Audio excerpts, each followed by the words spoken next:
Bahadur cinema తర్వాత చాలా కాలం తర్వాత ఈరోజు మళ్ళీ లక్ష్మీ నరసింహ ప్రొడక్షన్స్ బ్యానర్ మీద రవితేజ గారి హీరోగా ఒక్కంత వంశీ గారు కథతో విక్రమ్ సిరి గారి డైరెక్షన్లో నేను నల్లమలుపు బుజ్జి గారు కలిసి టచ్ చేసి చూడు అనే ఒక మాస్ ఎంటర్టైనర్ని ఈరోజు స్టార్ట్ చేయడం జరిగింది.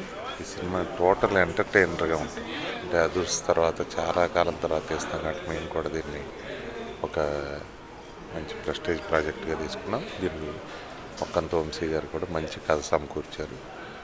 క్యారెక్టర్ కూడా రవితేజ గారు చాలా యాప్ట్గా సరిపోతుంది. ఇంత వర్క్ చేయడం ఎప్పుడు చాలా బాగుంటుంది. ఆల్రెడీ నేను కిక్ రాశాను, కిక్ 2 రెండు రాశాను. Most energetic hero.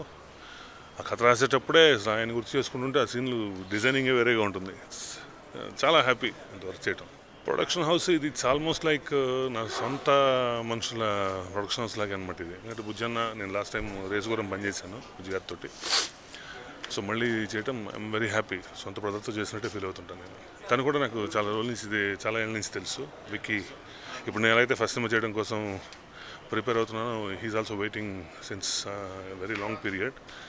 And very creative person. చాలా డెఫినెట్గా చాలా పెద్ద సక్సెస్ అవుతాడు తను. I'm very happy that he's directing my film as his first movie. Definitely కథకి రిలేటెడ్గా ఉంటుంది. And very aggressive character Ravi garu as usual. And దానికి apt title it's massy. Lakshmi Narasimha production పేరు మీద టచ్ చేసి చూడు ఈరోజే ప్రొడక్షన్ అండి స్టార్ట్ అయింది. రవితేజ గారితో చాలా సినిమాలు చేశాను. ఈ సినిమాలో కూడా వారి కాంబినేషనే. వీళ్ళ సంస్థలు కూడా ముందు సినిమాలు చేశానండి. మంచి సంస్థ. రవి గారి సినిమాలు తెలుసు మీకు ఎలా ఉంటాయో. చాలా హ్యాపీగా కుటుంబం అంతా నవ్వుకోవడానికి, పిల్ల పాపలతో కలిసి చూడడానికి చాలా చక్కటి కుటుంబ కథా చిత్రం.